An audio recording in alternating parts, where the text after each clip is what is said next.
So hey guys, welcome back to Kavi Gaur blogs. कैसे हो आप सब लोग? उम्मीद है आप सभी लोग बहुत अच्छे होंगे और मैं भी बहुत अच्छी हूँ। तो दोस्तों, आज के ब्लॉग में मैं आपको ले चल रही हूँ कुंजापुरी टेम्पल में और अपने साथ साथ आपको भी माता कुंजापुरी के दर्शन कराऊंगी।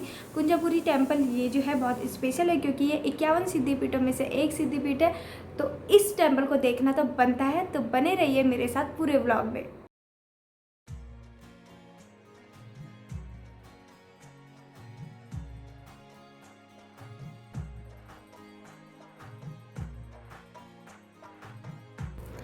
अब हम निकल चुके हैं कुंजापुरी टेम्पल की तरफ। कुंजापुरी टेम्पल उत्तराखंड के टिहरी जिले में पड़ता है और ये मंदिर हिंडोला खाल रोड पर एक अदिल नाम की एक जगह है, वहाँ पर है, जो कि ऋषिकेश से लगभग 25 किलोमीटर की दूरी पर है। तो बस इसी 25 किलोमीटर की दूरी को तय करते हुए हम निकल गए हैं कुंजापुरी माता के दर्शन करने।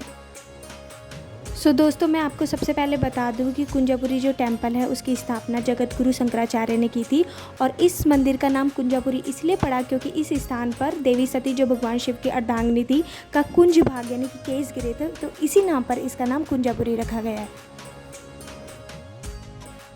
कुंजापुरी टेम्पल ये शिवालिक रेंज में 13 शक्तिपीठों में से एक है और आगराखाल की पहाड़ियों पर पड़ता है। तो बस अब हम इस टेम्पल में पहुँचने ही वाले हैं और बस हमारा इंतज़ार ख़त्म ही होने वाला है।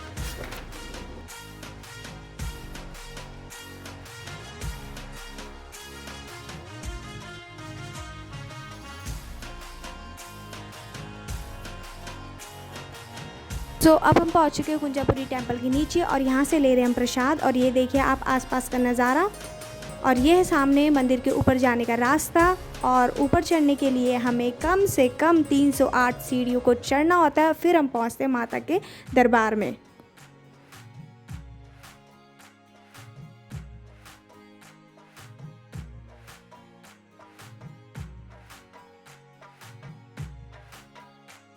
जैसे ही आप मंदिर पहुंचते हो तो मंदिर के द्वार में आपको सबसे पहले माता के 2 शेर विराजमान मिलेंगे।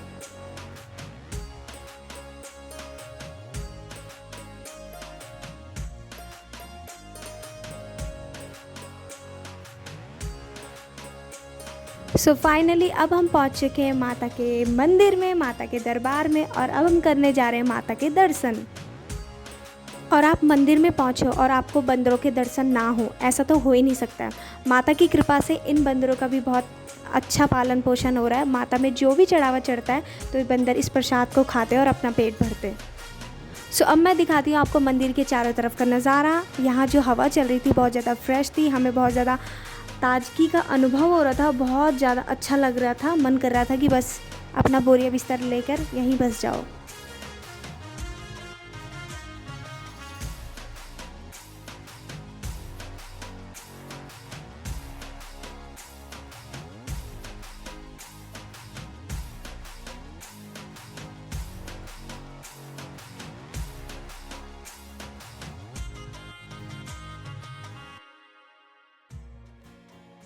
अब हम जा रहे हैं मंदिर के अंदर, मंदिर के गर्भगृह में। तो मैं आपको बता दूं कि मंदिर के गर्भगृह में देवी की कोई भी मूर्ति नहीं है, बस यहाँ पर एक अंदर शिलारूपी पिंडी रखी गई है और इसी की ही पूजा की जाती है।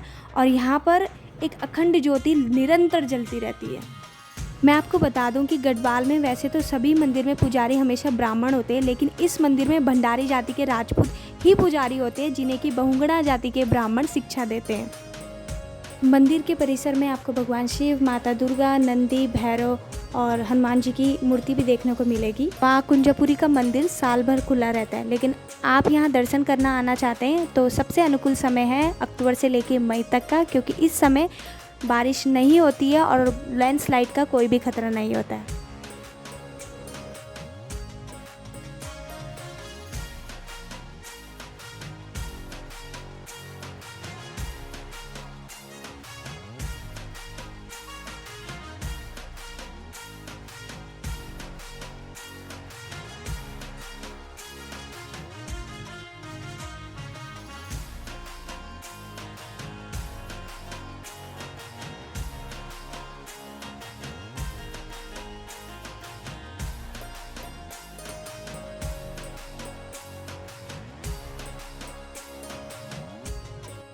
जो ये कुंजापुरी टेम्पल है वो चारों तरफ से पहाड़ियों से घिरा हुआ है और साल भर यहाँ आसपास के लोग जो भी नवविवाहित युगल होते हैं मंदिर में आकर अपने सुखी दाम्पत्य जीवन की अभिलाषा हेतु माता से आशीर्वाद लेते हैं और माता उन्हें आशीर्वाद देती है।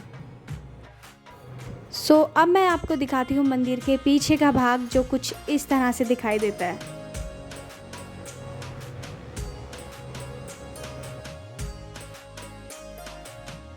दोस्तों अब हमने कर लिए माता रानी के दर्शन और अब हम जा रहे हैं नीचे हिंडोला खाल पर एक और मंदिर है जहाँ पर माता रानी के साथ भैरव बाबा विराजमान है। और अगर आपने माता रानी के दर्शन किए और उस मंदिर में जाकर भैरव बाबा के दर्शन नहीं किए तो आपके दर्शन अधूरे माने जाते हैं।